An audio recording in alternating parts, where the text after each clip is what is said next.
Okay. Welcome, everybody. My name is Wee Youssef, and I am the chair of the Career Pathways program here at ODU. Thank you for coming to our second workshop for the fall 2018 semester. We have a presentation from the university libraries on research resources. Then we'll have a panel discussion, and I'll allow our moderator and then our panelists to introduce themselves at the time. But for those of you who are in the room, we do have resources in the back on preparing future faculty and preparing future professional certificates. And for those of you who are viewing via WebEx, a lot of these resources are available on the Career Pathways website. So please feel free to connect with the website and download some material or contact me via email. So Abby, Okay. start.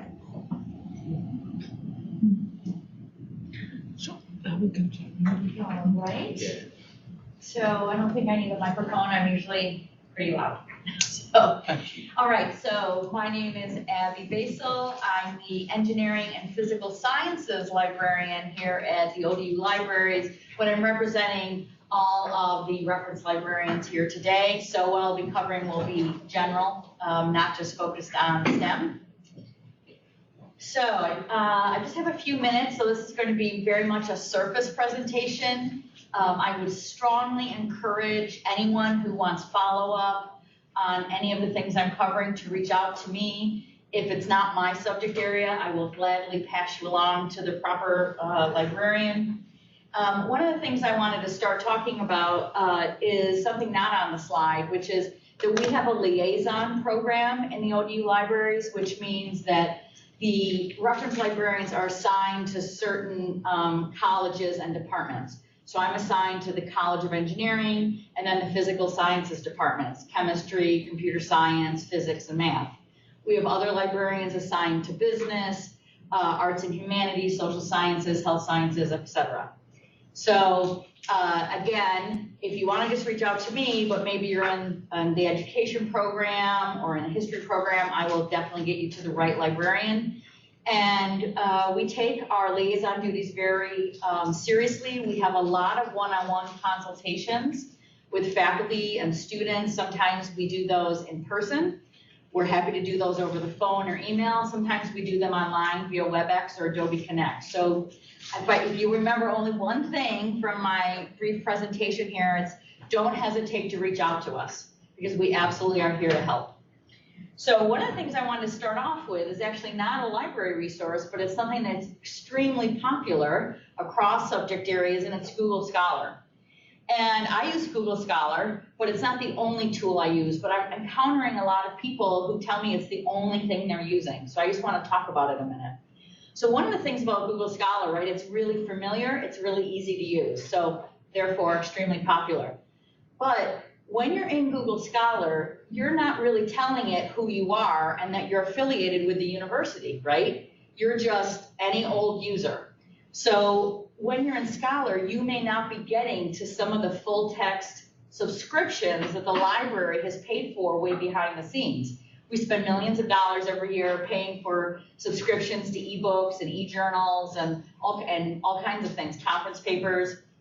So when you're in Scholar, there's a way to change your settings that will help you get to some of our full text, but it still won't take you to all of our full text. So I like to point this out to people. It's pretty easy to do. You go to your settings menu, you click on your settings sprocket, and over here on screen 2, you click on library links, and these 3 boxes will come up for ODU, and you check all 3 of those. Now, what this is telling Scholar is, when I'm, you have to type the Old Dominion name in the search box. It'll self-populate as you're typing.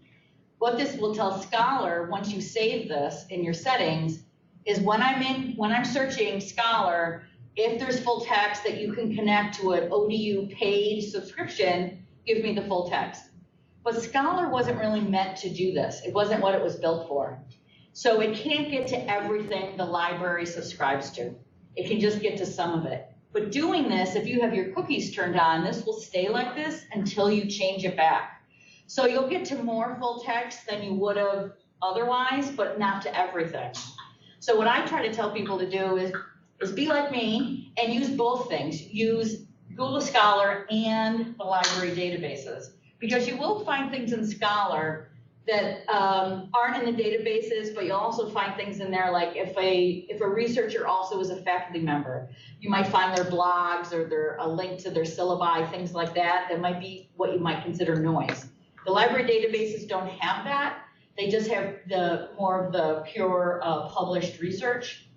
So I just want to talk about those for a second. So the libraries pay for over 400 databases. Most of them focus on a specific subject.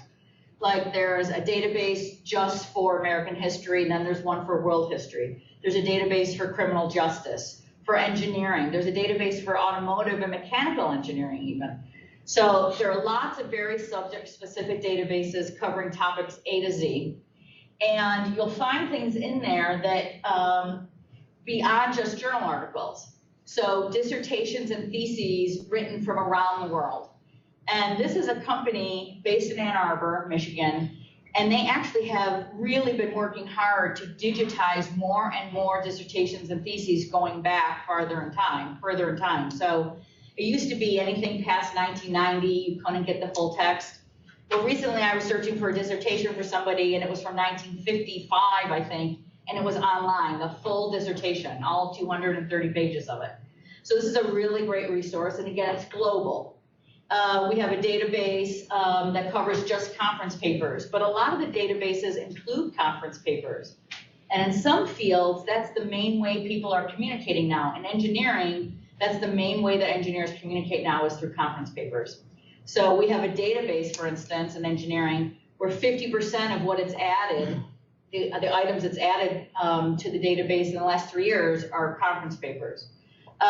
We also have, of course, lots of peer-reviewed journals available through the databases.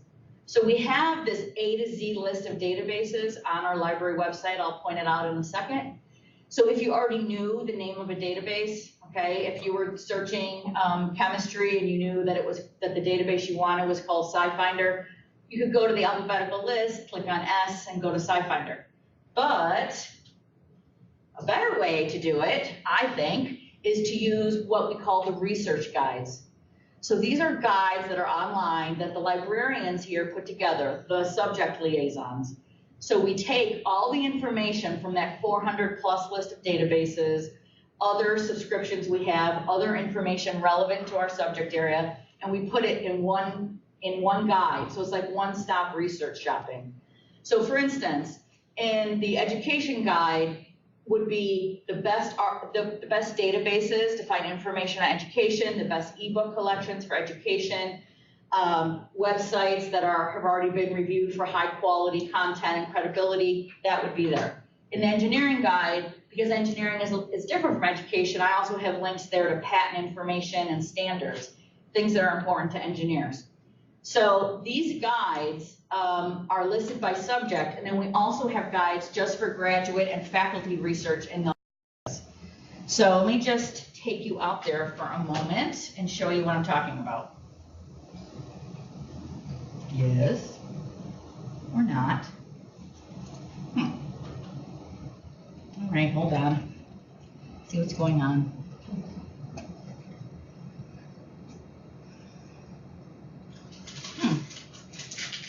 What's going on? Spinning. Has the weather somehow impacted? Okay, I don't know.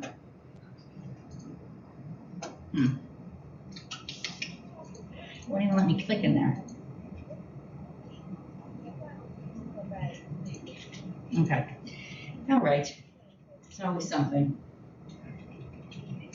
All right. Let's get to the library homepage. All right.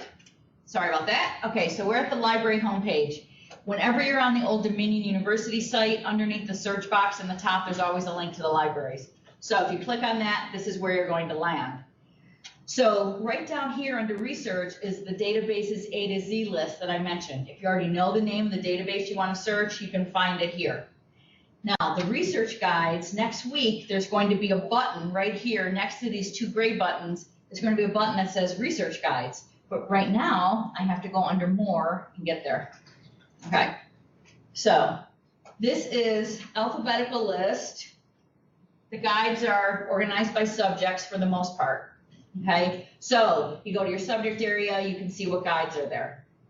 Again, librarians are putting the best quality information on this subject in one easy place to find it, okay? But we also have guides that are on other topics that might be of interest, things about copyright and graduate research guides, information about predatory publishing, getting your work published in general. So most guides are on subjects, but we have many things under research support that you might want to look at. So I just want to show you what a typical guide looks like. There are links on the left. Information is organized under here, and as you click on those, content changes here in the middle. So these are all the best databases for the humanities, and they're broken up in subdisciplines. So really helpful information. The other great thing about the guides is that it's easy to find the liaison for your area right there. Their photo will be there and a link to their name that you can use to email them. So really easy way to reach us. We're happy to help you with that. Lots of guides online. Just want to get back to where I was. Yeah, cancel. Oh, this is fun. I'm having a lot of good time up here. I don't know what's going on here. Okay, here we go. So databases, over 400. I think we actually have about 435. Lots of guides on different topics, some subject-based, some more topically based. The other thing everybody should absolutely know about is interlibrary loan. If you don't have an interlibrary loan account, I strongly, strongly suggest you sign up for one.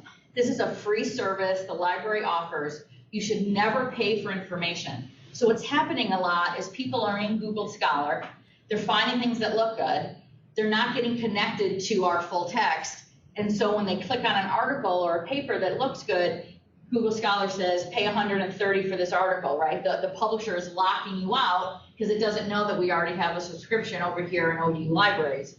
So do not do that. If you find yourself, taking out your debit or credit card, remember that I said do not do that.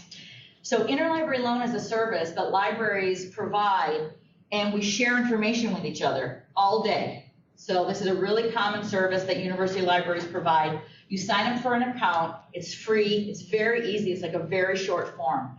It takes about 30 seconds to get your account. Then when you find information, a conference paper, a book chapter or something, a book that we don't have access to, either online or upstairs in the stacks, you can ask interlibrary loan to find a library that has it. If it's an article or even sometimes a book chapter, they'll send it to you as a PDF. It'll arrive in your email. It takes about 2 to 3 days. I actually had to take 1 day once, and I had to take 4 days once. So I say 2 to 3 days. 2 to 3 days, and the PDF is yours to keep, and this is free. If it's a book you're looking for, it's actually going to be shipped via UPS, so that can take 7 to 10 days. We'll lend you the book for a certain period of time, and then you'll return it to us, and we'll send it back to the library from which it came.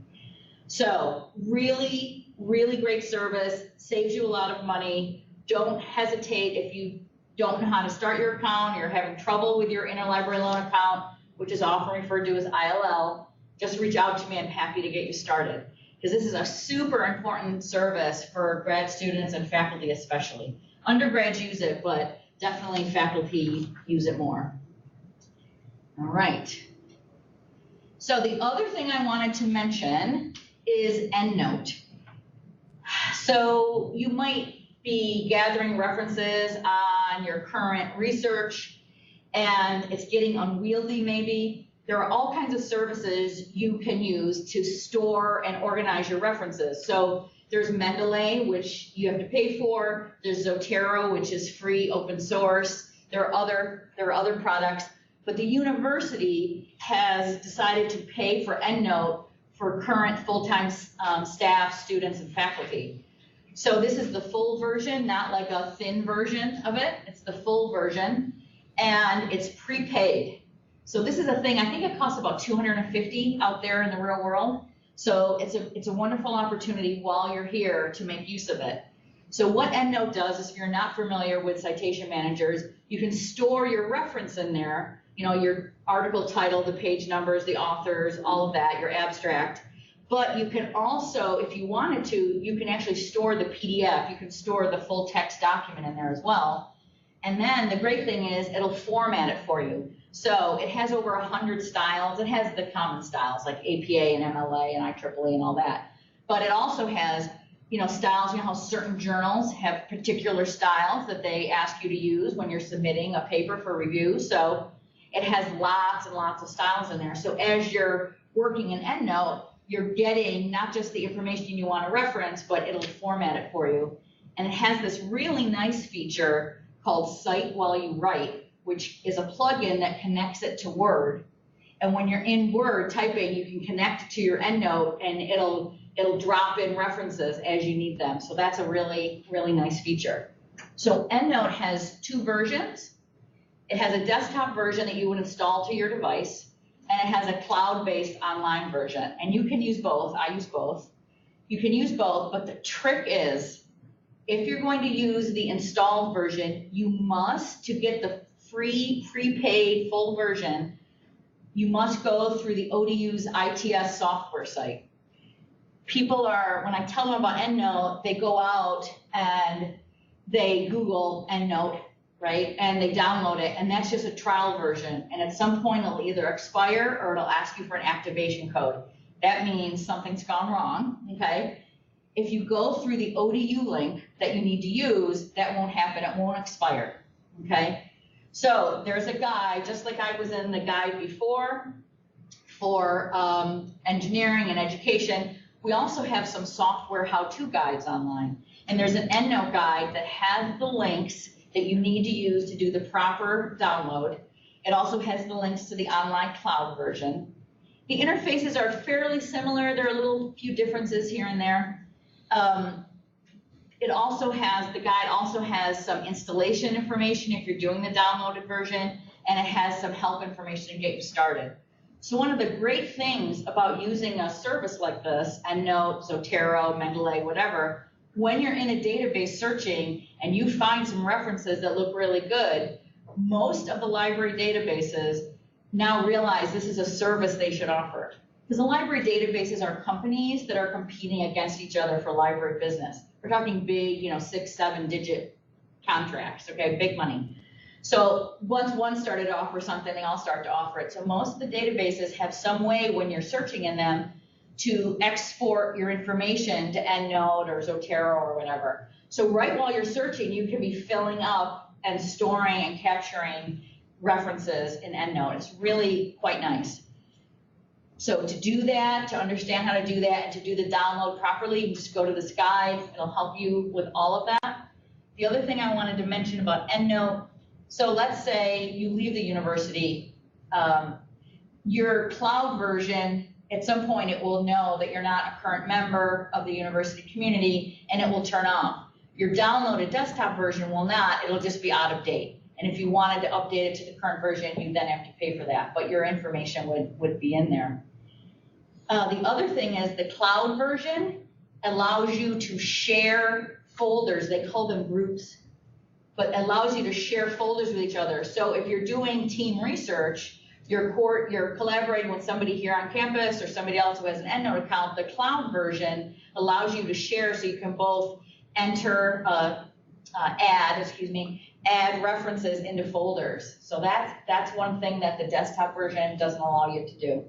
So it's a really great free service that kind of goes with the research databases and the research guides. It all kind of folds in together.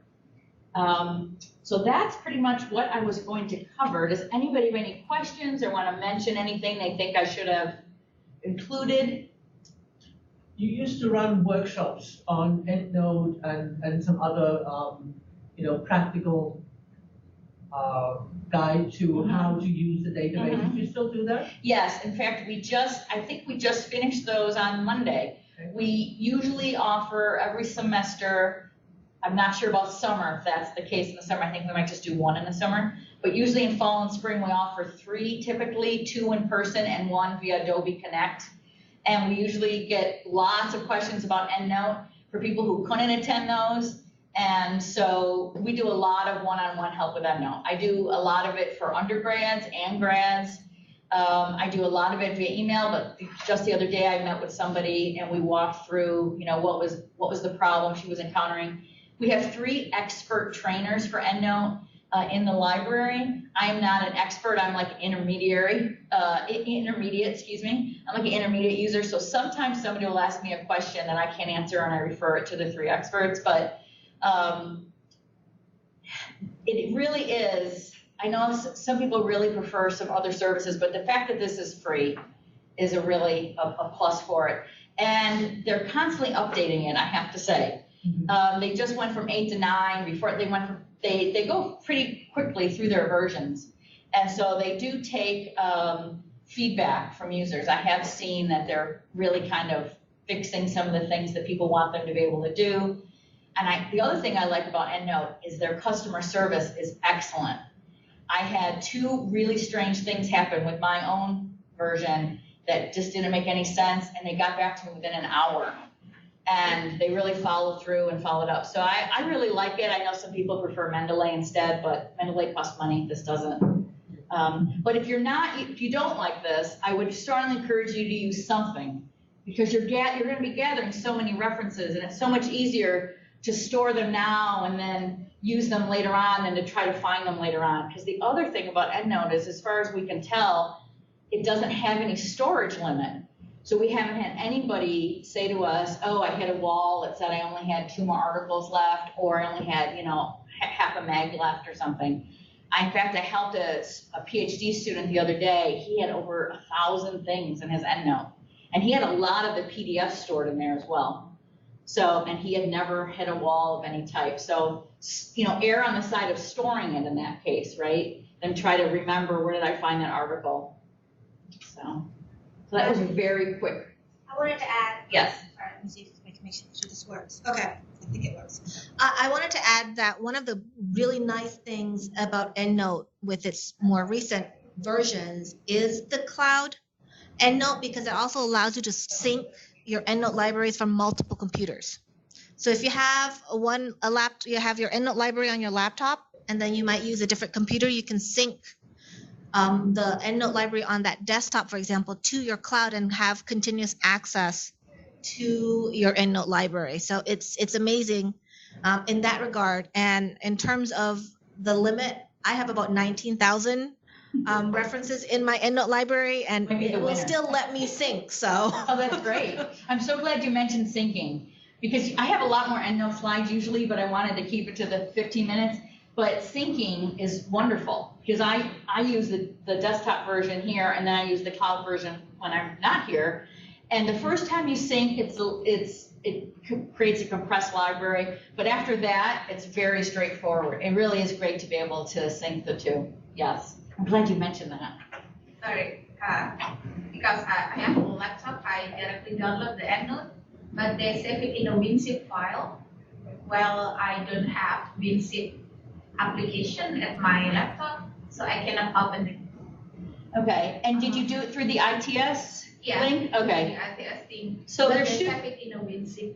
Okay. I've been able to find free software that will open up WinZip files, but what I would do is right outside here, right over here, is the help desk, and they handle EndNote install problems all the time. Oh, okay. So when you leave, if you have time right now, I would, when you leave, I would go over to the help desk and ask them to look at it. That's a really common question that they get is, I'm trying to install EndNote, something went wrong.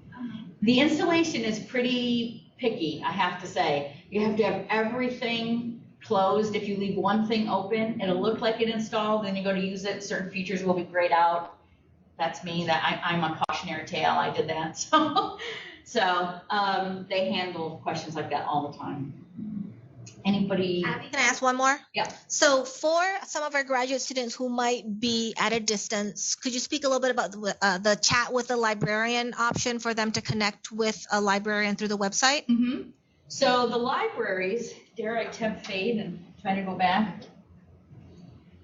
Yeah. All right. Boy, everything is like crazy slow. Okay, so library's homepage, under here, under help, we have We have the Ask a Librarian form, but more importantly, what we is talking about is we have the chat, which is very popular here. All the subject librarians, staff chat. I've been staffing it all morning, lots of questions coming in. So you can just pop on here to chat. Somebody will start to help you. If it ends up to be a very specific kind of advanced subject question, they'll transfer it to the proper subject librarian. But this is a way to connect with people immediately, which is quite nice. If you go to use chat after hours, then it'll drop you to this form here, the Ask a Librarian form. And that will automatically be sent to our email, and most of us answer those. I answer those like within 24 hours, I think most of us do.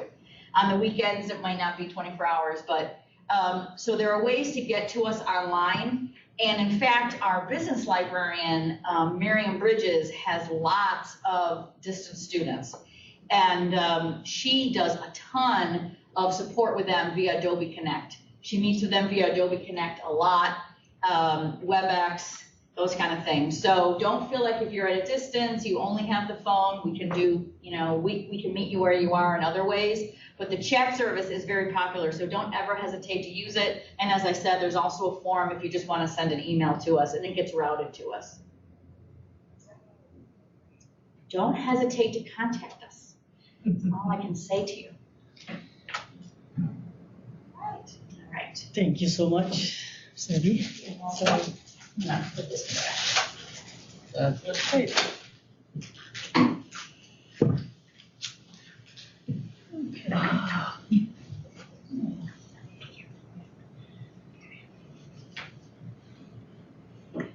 So welcome everybody. I also welcome the audience in WebEx. Good afternoon. My name is Alican Küçüközyiğit. I'm a graduate assistant in Engineering Management and Systems Engineering Department. So I'll serve as your moderator today. So thanks for coming and attending the Becoming a Skilled Researcher panel. So I'm proud to announce our distinguished panelists here. Dr. Shetty, Mrs. Abby, Dr. Regina Karp, and Dr. Harold. So I will just take a quick moment to let them introduce themselves and perhaps research areas. We already listened from Abby, but she can take her turn too. Can we start with you? Yes, Thank you. I'm Dr. Harold Lee. I'm an NSF postdoc fellow at Norfolk State University. My research is in material science engineering, in specific organic semiconductors for renewable energy.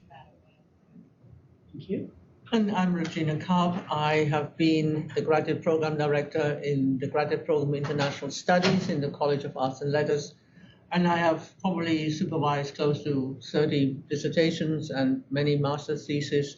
So I've seen it all. And I've seen so much of it that a few years ago I decided to develop a course on thesis and dissertation writing, where we go through the process of, how do you develop a research question? How do you develop a hypothesis? Where are my sources? Right? When people come to me and they've been reading and working on their subjects for 3 years and they're very knowledgeable, but how do you then, out of this knowledge, craft a dissertation? That is absolutely critical and will determine when you graduate how much time you spend just trying to figure out what it is that is your contribution to your respective field. We can talk more about this as we go along. Thank you. And as I said before, I'm Abby Basile. I'm the Engineering and Physical Sciences librarian. I've been here just a little over a year. I've worked at larger schools. I looked at smaller schools. Throughout all of those, I've supported graduate students and faculty. And one of the key things is for graduate students to really get a good handle on their thesis topic and then come to the libraries or meet with us online to make sure you're going to be doing thorough comprehensive research, and that's what librarians are for. Well, good afternoon. My name is Sachin Shetty. I'm an associate professor at the Virginia Modeling Analysis Simulation Center, and I also have a joint appointment in the Department of Modeling, Simulation, and Visualization Engineering. Been a faculty for 10 years, so I have a lot of stories of what went well, what didn't went well. I think both of them, because I graduated over 40 students, both PhD and masters, and so they are doing well. for the most part, in academia, in industry, and the national lab. So I have stories for all of them. But again, I think when we go through this panel, I would like to talk about things that I could have done well and things that the students could have done well and good stories that they've done well. I think it's good to know that. And I think that should be the theme of this panel. Thank you so much. I'm hoping we can get some of these stories during our discussion, almost 1 hour. And by the way, I want to also point out that we will have a dedicated question and answer part. But if you have questions, you can interrupt and ask, because if you have a questions, probably somebody else also has a question. And no question is like small or weird, so just ask questions, please. Okay, let's start with Dr. Regina, if you can step in for this question, because you have a lot of students, a lot of experience on guiding the dissertations. So what makes a good researcher? What are the key skills a graduate student needs to have to be successful in this competitive academic world or even industry? Yeah, it's a really big question. There's no sort of ready-made answer to it, but I think building on what we have heard from our librarian here, know where your sources are is very, very critical, and how to access them. It requires mentoring. Find a faculty member who is within your area of expertise, or simply someone you have developed a relationship with who you feel comfortable going to and asking for advice. But then make sure you know what it is that's out there, that's available to you, because it is critical. There is nothing hermeneutic about being a graduate student, right? You are aiming to make a contribution to your field, and so you have to know what your field is and what the cutting edge research in your field is, because that's where you are going to place yourself. Nobody wants to know about something that's already out there, right? The typical question is the so what question. You may find that you've discovered this amazing, wonderful topic that nobody has ever written about. Well, there may be reasons why nobody has written about that. Some of them may have to do with sources, that there really are no sources about that. But ultimately, it really has to do with finding out what kind of contribution you can make to your field. Another thing that comes to mind is we encourage a lot of our students to write dissertations that can, within a year, be turned around for publication. And particularly for people who are looking for academic positions, having that first book within a very short time when you're on tenure track position is very, very important. And so, as you develop your own expertise, think about its relevance to the field at large. Are publishers going to be interested in that? And get to know publishers, not necessarily personally, but find out who the publishers are that publish in your area. Another skill is the skill of presentation and taking criticism, which I think is very important for professional growth. So go to conferences, present your work, open yourself up to peer review, get feedback. Sometimes it's not easy to find the resources to go to conferences. I don't know how other departments deal with that. But it is absolutely vital that at least once a year you go out and you present your work. Thank you. Dr. Sherry, can we continue with you? Yeah, I think you stole a lot of things I wanted to say, but I will add. I'm sorry. So just build on that. But everything that you said is on the spot. I asked my students, this is the thing I was talking about, what I could have done well. When a graduate student approaches me to pursue PhD, I have this honest conversation of why did you engage in this exercise? What is the motivation? And I think that's always critical from you, because if the student were to say that I always want to be a professor, I always want to be a researcher, then my immediate response is, you will be writing for a living. And I and you, we had to work together so that by the time we graduate, you are well trained to write. And I can't stress this more, and that goes into the resources.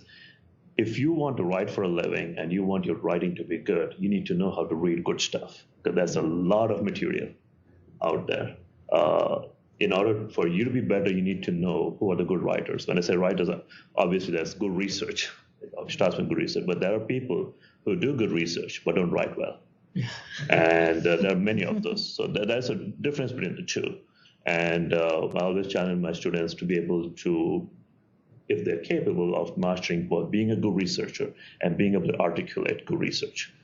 Because if you're going to be a tenure track professor, you'll be writing a lot of proposals, seeking funding. And that's a difference between writing a great paper and writing a proposal to seek funding. That's an art to it in terms of positioning your research and the importance of it, and because there are societal impacts of the research that you're doing. Some of the things that you may not have thought about while you are conducting the research. You don't think about societal impacts. You're just thinking about, I got to get a number of publications done. I need to make sure I get my job. And you're so focused on that, right? But when you read good research, people write well, you'll notice that how they frame the research problem, the perspectives that come from. And that also helps you broaden your horizons, because they're not just solving a problem, because these folks are so experienced and they put the problem in the context of a bigger picture. And sometimes it's very important. We get lost into the weeds, students do, and they don't look at the bigger picture. What's the whole point of this? Obviously, you want to make a contribution to the field, sure. And that's what you position yourself to. But along the way, if you realize there is a bigger impact of my work, and having that in the backdrop always helps. It guides who you are, and I always ask my student once they graduate, always know what you're going to be in 5 years and 10 years. And that big picture should always be there, and obviously you're trained to get there. But if you lose a big picture and you're always taking day by day, that's not who you are. That could be somebody, a PhD, anybody who's graduated with a PhD cannot tell me that, okay, I'm taking every day at a time. It can't work that way. We haven't trained you well if that's how you see your work. I'll see what tomorrow brings me. There has to be this vision that you have, and every day you're working towards that vision for sure. But it's, if you know that, that's what I was talking about, what I could have done better, trying to emphasize this to students more. Can I just, Yes, sure. on the point of reading, one of the things that I found is so important is to tell graduate students that you don't read at the graduate level the way you read at the undergraduate level. And the exercise that we do is this. Most people read an article for substance because you want to know what that person has to say. But the real benefit is look at the organization of the article. Look at it from the perspective of how it is organized. You're smiling because we've done this. And you come away understanding why you initially liked this argument. What makes that argument compelling? Because it's based on the organization of the way in which knowledge is conveyed, right? And so when you talk about writing, it's not just writing, having a good idea, but also how do I make this a compelling piece? And these are skills. This isn't, very few people are born good writers, right? A lot of people have to work very hard at becoming proficient at this, but it is very possible. There's no obstacle to that. Great. So I want to turn to Dr. Harold because I know he's reading a lot nowadays, right. And he has just graduated, and I'm sure he's writing a lot too. So I would like to get your insights. You can emphasize theirs or add new things or enlarge their ideas, their items, please. I agree with everything you all said. Again, I'm pretty young into it. One thing that I would say really helped me out is understanding why do researchers do what they do in a certain experiment. Because I know for me, one thing my advisor did, he kind of had me repeat someone else's work to kind of get practice, get in the lab. If you can repeat this person's work, then that means you're doing certain steps right. But if you don't understand why they use a certain solvent or why they did a certain step, when it comes time for you to make an experiment, then you're not going to really have the freedom to kind of go, do that new thing that's out there. So I try to help people out. When I go to other people's research meetings, they say, hey, I read this paper. and I kind of want to build off of this paper. You know, first thing I go, why did they do that step for? Because once you understand that, now as an independent researcher, you can now go and pursue your own ideas, writing proposals, things like that. So again, and conferences as well. I completely agree with conferences. A lot of students don't understand that some conferences do have travel awards, right? So you don't even have to rely on certain places to pay for it. They'll pay for it for you.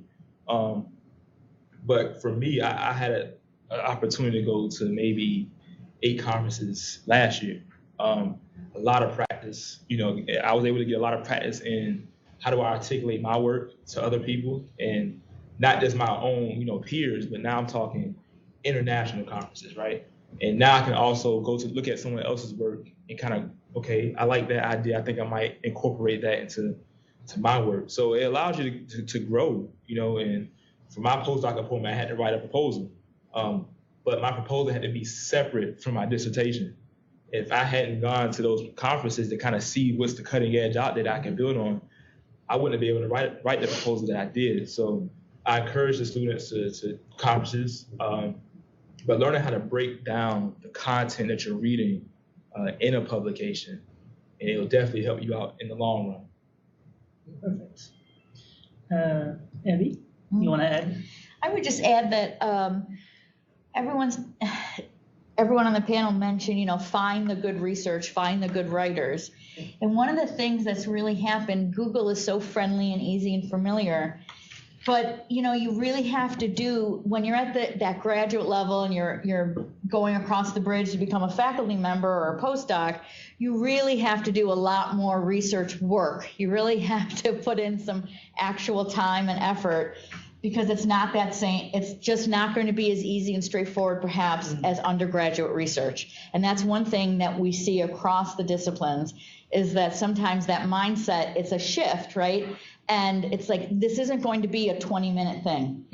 This isn't going to be a 2-email kind of question. This is going to be, I'm going to set out a lot of information for you. There's going to be a process and several steps and several databases you're going to have to look through to be really thorough and to find the best research.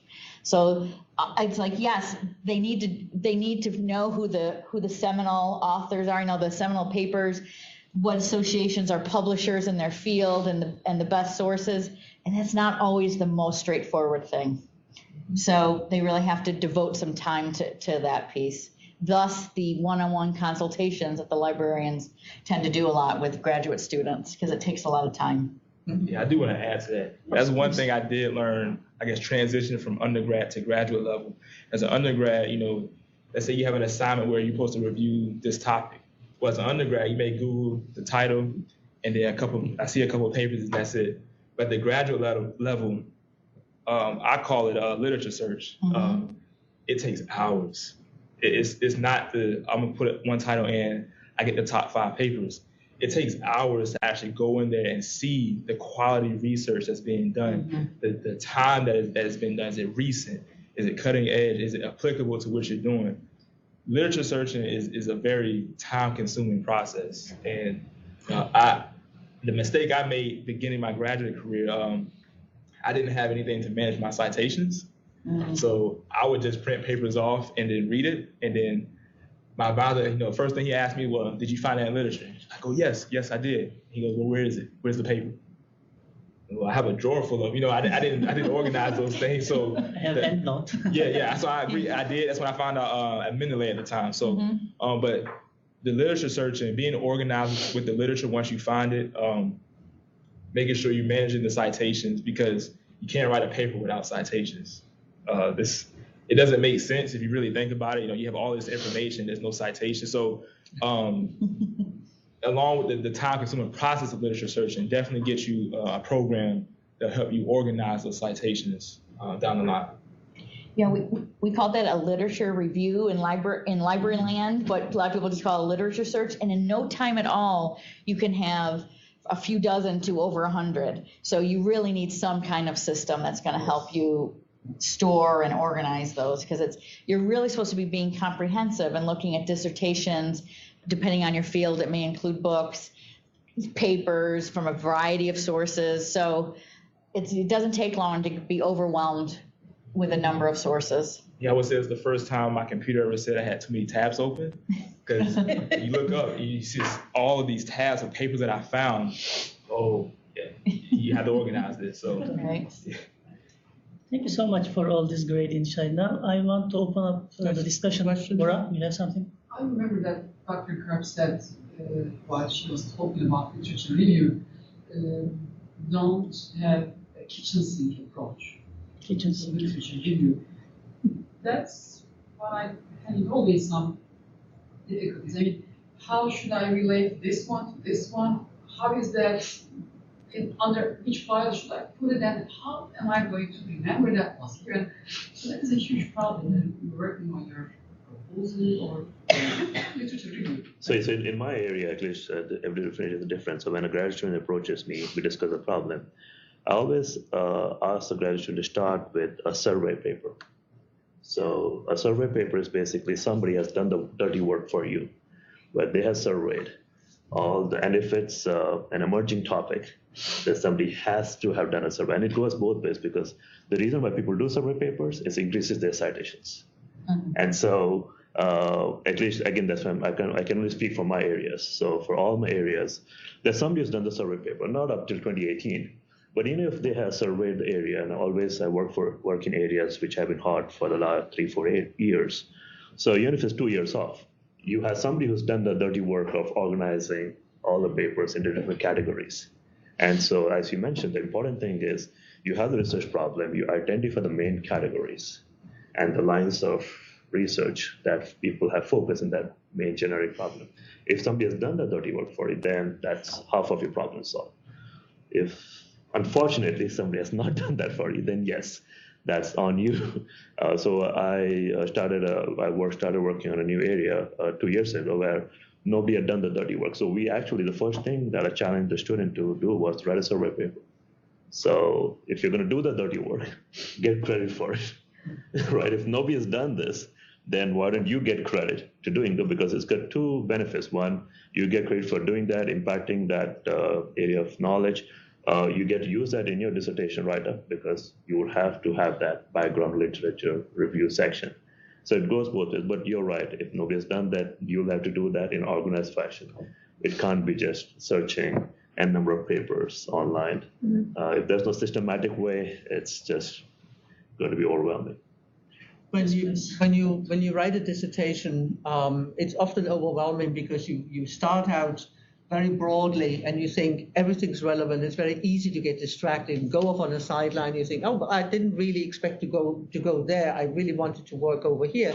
And there are several things that help. One is to have a really precise research question, because you have to be able to limit what it is that you're doing. It's not just what you're doing, but how you define the boundaries of what you're doing is equally important, because you have to justify those boundaries. Why is this stack of books over here not relevant to what I'm doing?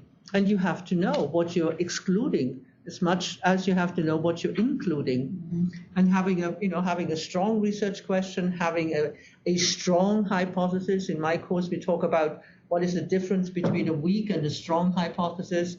Everything to do with that will limit what it is that you actually will be doing in the end. And then you know one day that you don't need to read more. But if you don't have these strong guidelines, you never know when to finish reading, because this over here could be relevant, or maybe it's this, and you never actually sit down and write the piece. And students struggle with that. I struggle with that. Everybody continuously struggles with that. This is not an easy skill. It's a skill that you develop over time. But it is, again, I want to emphasize, this is something that you can learn, because I find a lot of students are intimidated by the process of writing, a large piece of work. And I always emphasize the various steps that are pretty self-contained, and you move along those steps. And that makes it manageable and also less daunting, I think. Wonderful. I think Bora's contribution also brought us to my second question, which is some answered as well. What are some gaps? I mean, what are the things that's common in graduate students who they need to develop. What are the gaps in the research skills that you identified in your graduate students? One we already learned, kitchen sink approach and relating the different articles. So what are some others? Actually, I want to start with Dr. Sherry, if you don't mind, and if you can decorate with some of your stories, good and bad ones. Absolutely. I think I'll piggyback on what you said. I can't stress enough about that problem, right? Identifying the specific problem. And I have a big challenge with some of my students because they're thinking, I had one student who said that, that area is hot and I need a job in that area and help me get there, right? So I said, well, if I was, unfortunately, I'm not in the business of helping you get a job. I need to train you, and that's an academic pursuit towards that. There are many roads to getting a job. My road is taking the academic route and not chasing after the latest and the shiny objects, which is the biggest challenge I face with a lot of my students because I'm in the area of cybersecurity and they see dollar signs attached with their jobs and they think that my job is to accelerate them to get to the highest paying job. So which is where most of my stories come from because I'm constantly challenged by students and after a couple of meetings, if we can't get a common ground on, I will get you to the highest paying job, but we have to follow this academic path of getting there. And that connection, right, that trust me that I will get you there.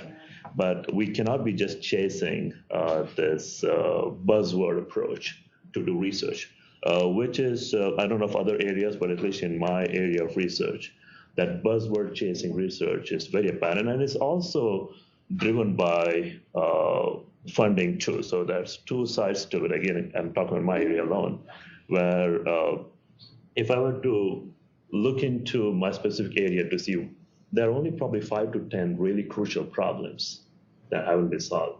And then we just try to add different wrappers and different buzzwords to just try to garner more money. And industry also works that way. So as academic, I always struggle. And one of my biggest challenge is convincing the student why you are here, why I'm here, what's the purpose here. I know the real world, what's going to happen outside academia world, especially industry, how dollars drive everything, right? And so getting that, and especially if the student wants to get into academia, then it's a straightforward approach. But when students want to get into industry, especially PhD students want to get into industry, it has presented the biggest challenge for me. And so the approach that I have been taking nowadays is when I have students who want to get industry, I try to partner or collaborate with industry research labs. So there are a lot of big industries, they have a research unit. So when I pick up a collaborator, I make sure that if the student wants to eventually get industry, I will have a committee member from the industry, but it'll be from industry research lab. So I'll give you an example. That's a company called Accenture, who are great in consulting, but they have a research lab component too. So the person that I collaborate with will be in the research because that's the purpose here, to make sure that your work is grounded in research. Because I can say all I want to, but I'm an academic, but when they hear from somebody from industry, it's a totally different ballgame. And that's something that I wished I'd done better when I started my career. But nowadays, when I have the conversation with the student, and when the student tells me that they would prefer to engage in industry research. So given that I've been in the field for 10 years, I got enough friends in the industry community that I can tap into any one of them. And so that has definitely helped in trying to, you talked about gaps, for the student to recognize what is it they want to do, right? And sometimes they don't recognize that they probably don't have the skill sets to get there. Now, the discussion is, can we train you to get there, right? Being able to tap into what you're great at and try to feed that. If you want to get to where you want to be, are you willing to put in time to get there, right? So you want to get everything done and you want to graduate in 3 years. We probably should leverage your best strengths to get there. But if you are willing to work, because I do believe that some of the skills can be trained with time. You need time to get there. But if you're on a fast pace and you want to get there, so we just have to find out what you're great at and try to maximize. It's extremely hard, but sometimes I think students either overestimate their capabilities at times, and being able to honestly do a self-assessment. What you graded, I think, is the hardest challenge for a lot of students. And it also goes to trust, right? How you have to trust the advisor. And it's a lot of communication, and that's another thing, being able to communicate a lot. I always tell my students, you can't go wrong with over communication. A lot of my students, they get into this rabbit hole of, looking at every paper they can. But I'd rather they communicated with me, not spend 2 weeks and then come back to me and say that, well, I saw 1,000 papers, couldn't find something relevant. Well, you could have just told me after 2 days. Why wait for the 1,000 paper after 20 papers and you didn't find anything? I could have helped you. And still I've struggled with my students. I can't stress you enough. Depending on your advice, so some advisors might take it the wrong way. I love when students communicate with me. I really enjoy that process because we are in sync. When you don't communicate, then I've got 1,000 things going on. And a lot of students sometimes think that they're bothering me. And I always tell them that if it's relevant to your research, you're not bothering me. And that has been a gap too with a lot of students, not able to communicate. I say you don't have to have in-person meeting. There are so many different ways to communicate. But if you don't, then I'm not able to help you. So I think those are a couple of things. Good. Can we continue with your experience on that? And you can give from yourself also, Right. since you're a recent graduate. I would say a big one would be I think grad students need to understand a certain level of organization that's required, whether it's from managing papers that you've read, how do you manage them and track where you get information from, lab notebooks, right? How to write down your progress that you are seeing in the lab, and then being able to communicate that to your advisor.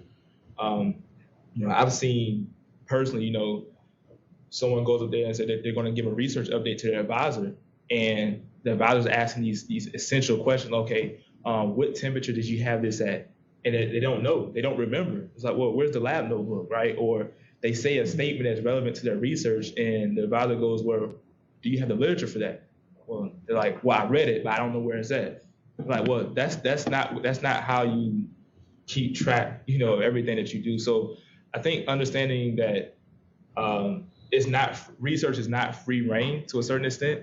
You don't just go in the lab with nothing to write down, write your information on, and just do things. You need to have a systematic approach of how are you going to maintain your lab records, how are you going to maintain publications, and then on top of that, to agree with what she said, having a defined research problem or a research question, because I would say it's very quite prevalent where you have these students that are just reading, and they keep on reading, and then a year goes by, they haven't been in the lab yet, and they're still reading.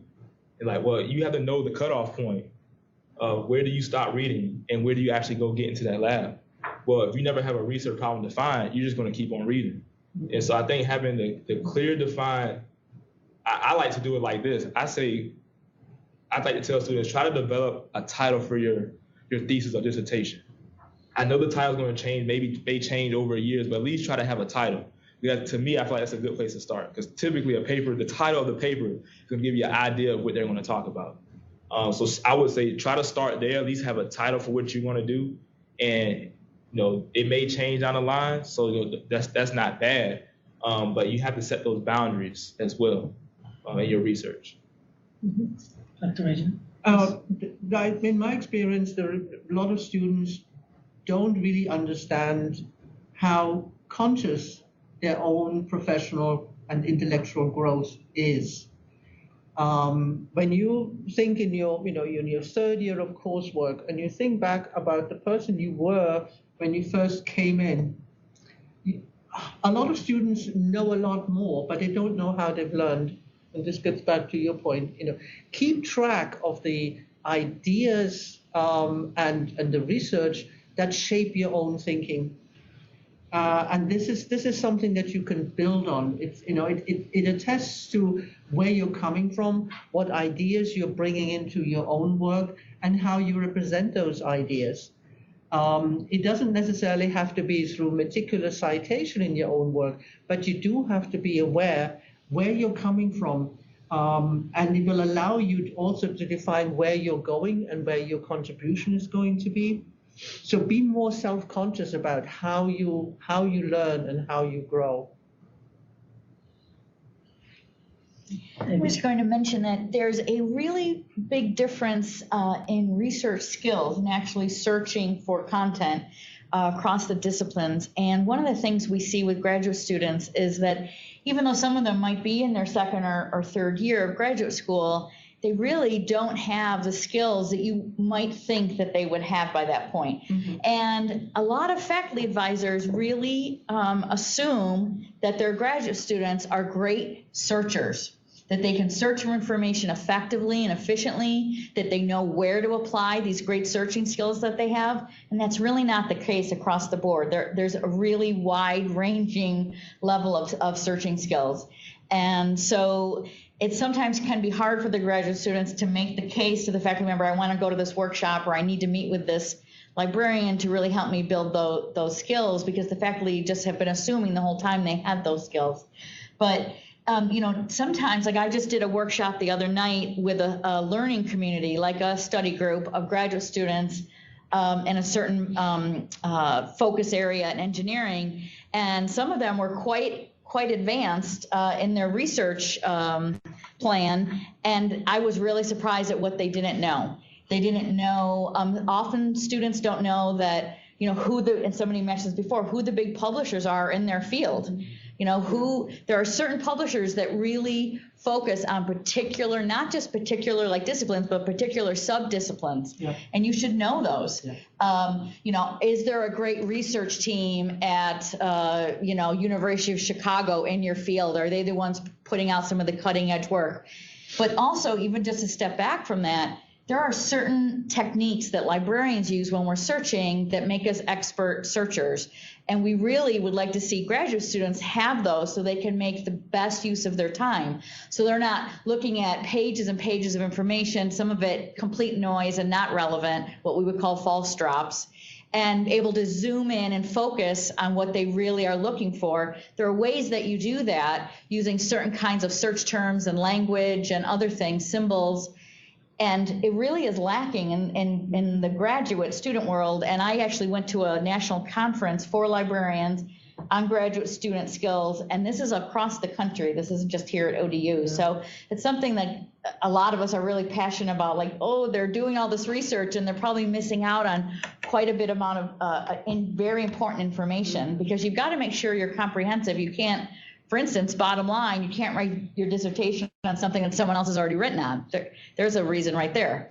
So it's just a certain level of searching skills in addition to what everybody else has talked about. Perfect.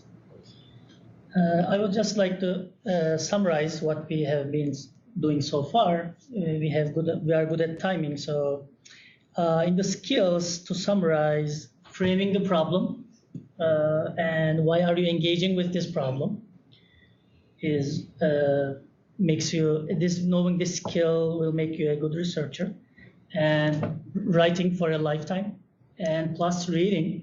To write, we have to know how to read, so that's another skill, and getting publications right 1 year after the dissertation should be something that we should aim for.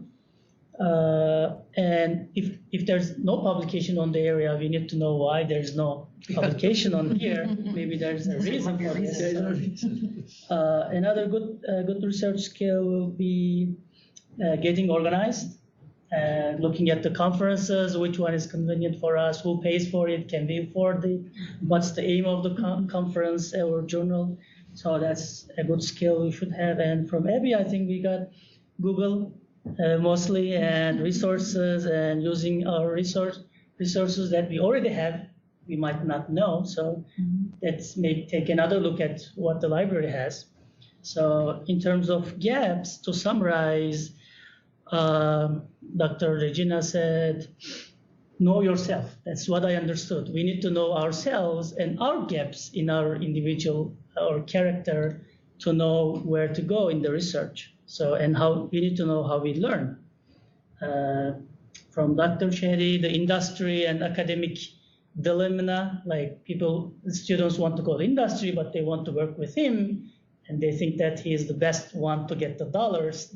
Well, that might be the case, but Dr. Shady needs time and he needs to train you, so you need to trust him and his team. So these things. They probably think that I don't want them to make more money. Right. Right. And we have to be open to the criticism and to be getting feedback from our readers, our audiences in the conferences, and we need to frame the research question right. And this looks, when I think about as a graduate student, all of these are all tough. You need to learn over the years. That's why PhD is long. But it's good that we have the faculty and library resources and these kind of workshops that can feed us and that can develop us. So I think that's we have to get out of our comfort zone and get connected, chat with librarians, go to the faculty's office, and I'm sure they are everywhere in this process. So we are not alone as a graduate student. I want to say that. So some answered, but I want to wrap up with your suggestions and advices by improving ourselves continuously. What skills need to be improved? I learned how to do the library research, and it doesn't change so much, but some skills maybe need continuous development and continuous education of myself. So in this matter, what are the skills that we need to improve every day? Okay, think about this for a moment. And I want to start with Dr. Harold again. So if you don't mind, you have another 5 seconds to think. All right. I would say we need to continue to develop the skills. So what are these skills? I would say, for me personally, in the field that I'm in, material science and engineering is very interdisciplinary. So we have engineering, physics, math, chemistry. I have a chemistry background. One thing that helped me succeed is not being afraid to leave my comfort zone in regards to my research field. So again, having a chemistry background in the beginning, that's all I wanted to work with. But once I understood that this field is not just chemistry, it's physics, it's engineering, it's math, I kind of opened myself up to learning some of these other fields. And what that allowed me to do is it allowed me to collaborate with people. Because now I can interface with the engineer because I have some basic understanding of what they do and what their terminology is. I can work with the physicist, I can work with a mathematician, I can work with other people now. And it helps out on your own research because you never know who can help you out. You may be facing a very big problem that may be engineering related. And you go talk to an engineer one day and you realize hey, that person can really help me out. And that personally happened to me in my own research and allowed me to overcome some hurdles I had. So again, just don't be afraid to learn about a different topic. You don't have to be an expert in that topic, but maybe just get some basic idea, basic understanding of different topics. It allows you to kind of expand your research, allows you to collaborate and interface with people of different fields. I think that's perfect. And we should not do this only one time. You left your comfort zone and come back and then stay there 20 years. So we should, I think, continuously leave our comfort zone and come back and then do it again. So That's right. Dr. Regina, can you continue? I think amongst the many things we've talked about, I think, and it's come up before, but one of the really basic skills that people need to learn is good communication. If you go to your professor, you will get that professor's respect if you have clearly articulated questions. There's nothing more difficult than to help a student who doesn't know how to help themselves. So make use of the faculty, find people you trust, ask questions, make demands, communicate on a regular basis with your professors. Don't be shy knocking at someone's door and asking for an appointment. And I think this relates to what you said about the library and that faculty overestimate the research skills that students have. And I'm glad you brought that up because I do that. That happens to me all the time. And then I find, well, I'm actually much better searching the internet than my students. And there's something wrong there. You should all be better than what I can do by sheer age difference. So communicate your needs very clearly to a faculty member and go and see, particularly at the dissertation stage, go and see your dissertation chair often. One of the most important things to me as a supervisor is that I stay on track with your own development as a researcher, because I can relate much better to what you're doing and how your subject is developing if I am in communication with you. If I see you once every 3 months, I have no idea what you've been working on because I've got lots of other people to take care of. So stay in touch with the person that is looking out for you, and make sure that you communicate your needs clearly. I think that's perfect. I'm going to pass to Dr. Shetty. Okay.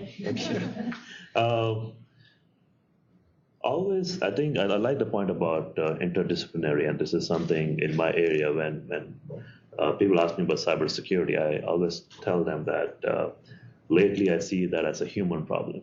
The tools and technologies, they'll come and go.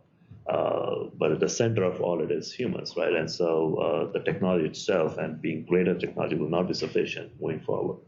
And being able to look at the impacts intersecting, whether it's the physical infrastructure, whether it's a society, people's psychology, being able to be curious about it. And even if that requires you to get out of your comfort zone, it can't be, you can't have the mindset that, okay, whatever I learned in my PhD, that will suffice for the next 20 years. I have to reinvent myself so many times the last 10 years, and never be afraid to do so. A lot of students feel like that will require them to change themselves. It doesn't necessarily. So if you, when we talk about interdisciplinary things, we're talking about still that curiousness of finding the problems, whether it's how your core capability can impact that area, how you can work with somebody in, let's say, psychology. I've been trying to figure out how to work with psychologists on developing a new area called cyber psychology, which might require creating foundational knowledge. That's the hardest thing to do, because you can apply something in a different area. That's easier because you're sort of working but not really working together. I'll give you something, you take what I give you, and I don't care what you do with it. That's kind of tangentially working, which is really what has been going on for the last 10 to 20 years. Different areas are kind of working together, but it's loosely coupled, right? I give you what you need, you give me what I need, and our areas will move forward. Creating foundational knowledge is the hardest thing ever, because different languages, there's a different language, the psychology language and cyber language, they're not the same, different notation, terminology. It takes a lot of work to get that. But if you don't push yourself to do that, then you'll never push to. It also comes down to what you want to do, right? You cannot do incremental research. Incremental research is not going to get you too far. I mean, it'll get you by, but moving forward, it won't get you too far. The second piece, and this is also, we talk so much about effective searching. Over a period of time, you got to be able to differentiate between fluff and stuff. Okay, I can't teach a class in that, right? But over a period of time, and more communication. Because the more you talk to the advisor, you'll figure out how the advisor is thinking. If you could figure, if for me the best graduate student is by the time they graduate, they figured me out, like the way I think. If they figured the way I think, then they have mastered the art of how to be a good researcher. But that means listening and paying attention to what I'm saying, and then reverse engineering my thought process. Because if they can get to that point, then they save a lot of time, because they will be a discerning reader. They would know what really matters, what doesn't really matter, and speed up the time. I have this exercise for my students, papers that fall into that 5-minute read, papers that fall into the 30-minute read, the papers that are going to be staying with you for the next 3 years. If you are not able to figure that out, then you have not mastered the art. So I go through that exercise. These are the papers, 5 minutes. If you can't understand what this paper says in 5 minutes, then you're probably not ready to do this research. Because if you think that you could read every line of the paper to figure what's saying, you're not ready. The 5-minute read is I can go through the important section. I figured it out because there's a lot of fluff here, and the stuff is probably in that one section. Most of the stuff is just borrowed, derived, and obfuscated in a way to sort of present as new material when it's not really.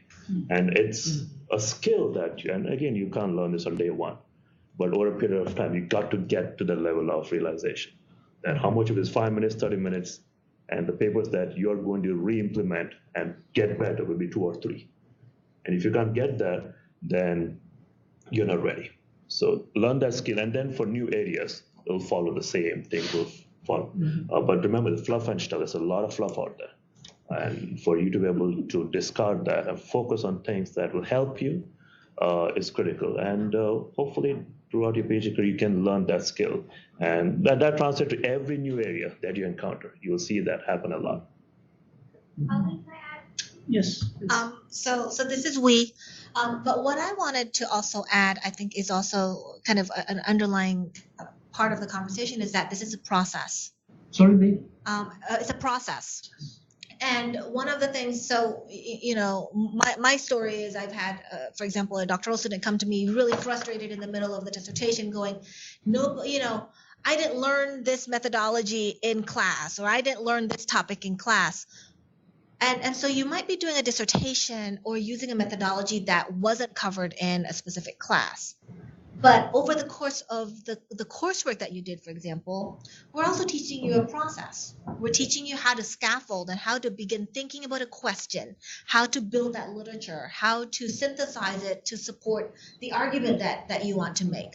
So we don't actually teach a class, or Regina might teach a class on how to write the dissertation and the thesis, but we don't actually teach you a class where you go from day one to working on that dissertation all the way to completing it. But every course that you've taken is part of that scaffolding, and it's part of that process of winnowing material, figuring out what methods might be more or less applicable, or thinking about, even from probably your first PhD class, one of the big things that you probably got out of it was, or even a master's level class, how to think critically about the material that's given to you. So everything that you've done so far is part of that process to get you to that stage where you can write a thesis, where you can write your dissertation, where you can write a really solid research paper, even for class. So it's very much the process is the foundation. And part of that continuous improvement, I think, is also building slowly onto your mastery of the process. So there will be a time where you're doing this research and you're not recognizing that, oh, I just went out and do the best research question without even thinking consciously that was what I was doing. Regina? Yeah, comment on that, on process. But I think one of my most frustrating experiences is if I encounter this compartmentalization. This is this class and I'm done with it. Now I'm moving on to this class and then I'm done with it. When the whole idea of education is to develop that synergy, so that you look at the cumulative effort that you have been engaged in, rather than this compartmentalization, because ultimately your best research question comes out of being able to pull on these various experiences that you've had, and it may be, you know, irrespective of the subject matter, because what matters is the process of growth, rather than, you know, the specifics of a particular course. Just wanted to add that. Great.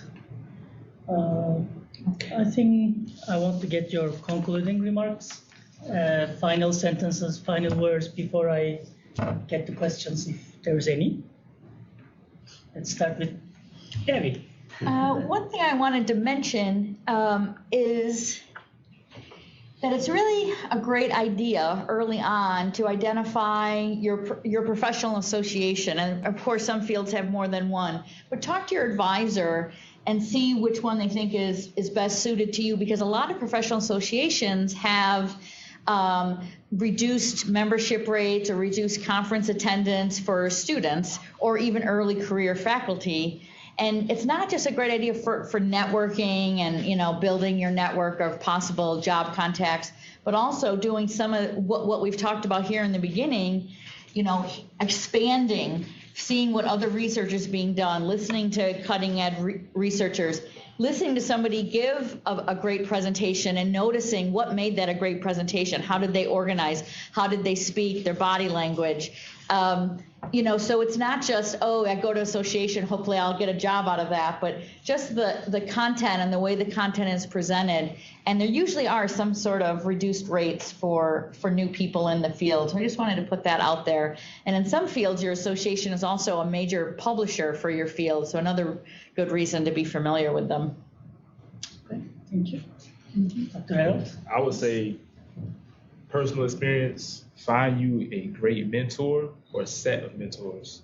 And it doesn't always have to be just your advisor. But again, just having a group of people or person that you could not only talk to, maybe you got some issues going on, personal things, but also scientifically, that can maybe provide a different perspective on your research, right? So if I research in chemistry, and I talk to a physicist about something, they may be able to provide a different outlook on how I should approach a certain problem.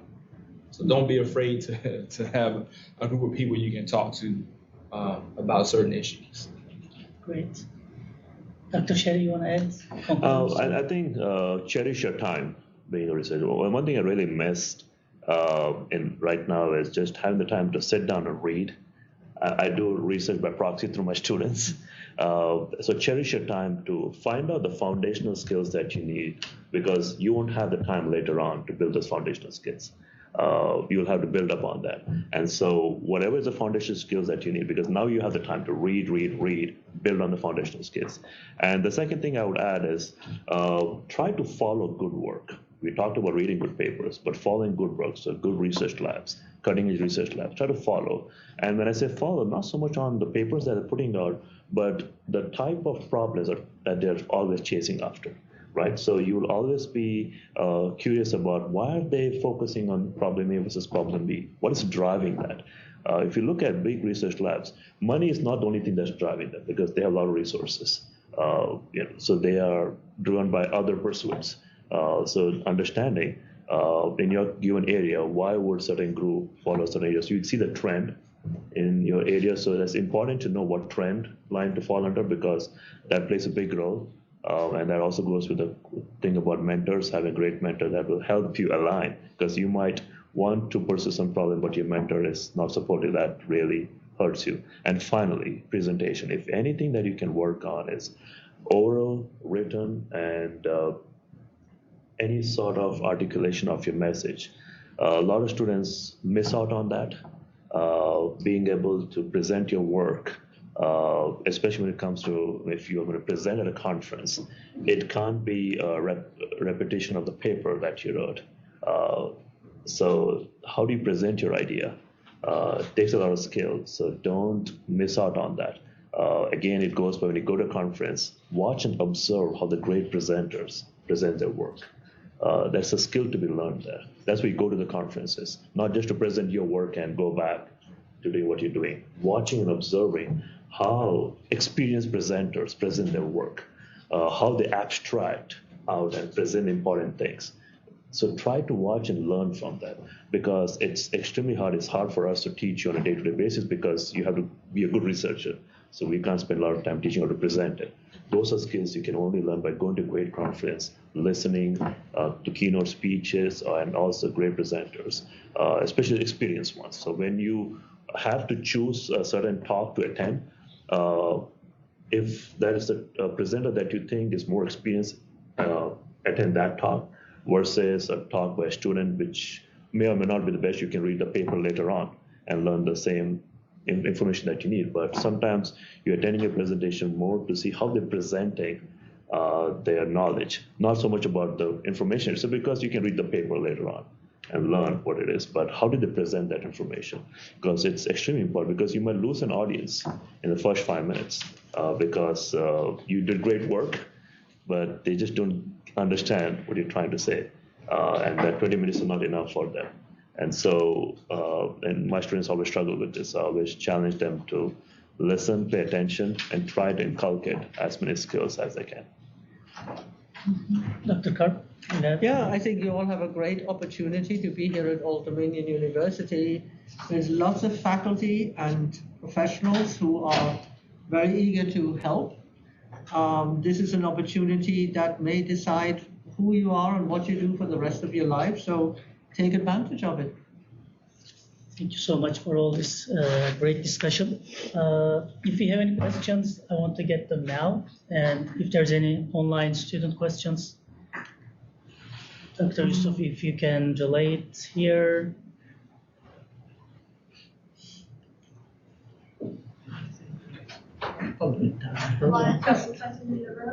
Yes. Is there a question? Laura, you good? Yes. No, you're good. So if there's no questions online or... I just asked. Okay. I think everybody can tons of advice. Oh, I have maybe comments. please. Yes. So sometimes when you're doing research and then you kind of like, you think that you come up with a good research question, or you have to come up with a good idea and you want to do a research on that, and then you go online and then you find all these materials that are exactly talking about what you thought had invented or something, and then you see all these situations exactly about what you're intending to do your research on, and then you feel like, there's nothing that I can add to this topic or something, because you feel it hadn't talked about all. So you feel like there's nothing that you can add. There are two types of issues, right? One is you're the first to do it, or you're better at doing it, right? So I don't subscribe to the theory that you always have to me first, right? No, not everything is me first. I'm the first person to bring this up. And so after this, you don't have to work on this research. It doesn't work like that, right? So yes, they may have brought that up. Now, here's the thing, right? If this is something that's been going on for 10 years, then probably that's not much for you to add. So it also comes down to the timeliness of the topic, right? So just because you found some articles relevant to your idea, and that goes into what we're talking about, scoping it, right? So you thought of the idea. Is it an idea, or is it a very, very specific, well-framed problem? There's a difference between the two, because you might have an idea, but then you find that other people are talking about that. But maybe that is a segue for you to then properly frame your problem. Because sometimes it's a good start that you see something, because it says that what you're talking is relevant. Because if you find something and nobody's talking about it, A, nobody cares about it. B, that you're the first to come up with it and it's going to be a big thing down the road. So which one is more likely, right? I'll let you decide that. But it is not a bad thing that you found something. It's definitely, I don't see that as a bad thing at all. No, I think it's a good thing if you find sources, because otherwise it's just an opinion that you write up, and you need to have evidence that other people have already worked in this field. But besides that, I think if you look at precisely each of these individual pieces, they all started out with the expectation that they would add something to what is already out there. And you put this together, there are matrices you could create. What's the central idea in this piece? How is it supported? What's the central idea in this piece? How is that supported? And look for gaps. What is it that might have been neglected? What was hinted at? Where could further research illuminate that aspect of the problem? There are ways in which making your work unique is still possible, even if there are lots of things already on a particular topic. I would say definitely, I look at it like this. I think there's an infinite number of ways you can improve on something, even though you may find literature on it. Hopefully you're not finding this, when you're about to do your dissertation defense. That's a bad time to find it. But if it's in the beginning of research, then that's good, because then now you know some areas not to dive into, right? So if someone's been detailed into this field or to this specific area, in your research, okay, there's no point in me trying to focus my work there because it's been done before. But it does give you a great foundation to start from, right? Because unless it's a review paper, which typically review papers don't have too many gaps because they're covering thousands. And I know in my field, some review papers have thousands of citations, right? But if it's one paper, there's always going to be something that they miss, because the paper can't be but too long, right? You can't have a very, very long, just standard paper. There's always going to be a little area for you to say, hey, I think they didn't really look into this. That's a spot for me to kind of dive into. And that's where you can make your contribution at. Can I just say something? So William Shakespeare, right? He wrote plays a long time ago, sonnets a long time ago, hundreds of years ago. If we did a search right now in the global dissertations database that I mentioned earlier, we would get thousands of dissertations about Shakespeare's plays. People are still, right now as we speak, someone is working on a dissertation involving Shakespeare. So there's always nothing is completely covered. I mean, I think we would be hard pressed to think of a topic that was completely covered. The last word's never been said, right? Right. Yeah. There's still fertile ground there that you can grow something from. So yes, you might see things that that looks like they've covered my topic A to Z, but probably not. You might need to expand your thought. You might need to talk to your advisor and talk about maybe a slight shift or one thing to zero in on that they only glossed over, and that's going to be where you're really going to dig deep. But it's 2018. Thousands and thousands of dissertations and theses have been written, but there's still lots of room. There's still lots of room in topics. Okay, I do have a question from the WebEx crew, and so this is a question more for Abby, and it's from a Norfolk State University student who wants to know if it's possible for NSU students to access the ODU database. Okay, no, unfortunately, but I have to be very plain about that. So when libraries sign contracts with the database companies, they're very airtight legal contracts that we will only allow access to current ODU faculty, staff, and students. So once you become an alumna or alumnus and graduate, you no longer have access to the databases. People outside, so they would have to go through their own Norfolk State library system and see what resources they have available to them. Okay, Yep, you're welcome. If there's no much question, I'd like to conclude by showing my appreciation to distinguished faculty, and thanks for the questions and being here today in a rainy day. Thank you so much. Thank you. Thanks. Thank you. Great. Thank you. Mm-hmm. It was great.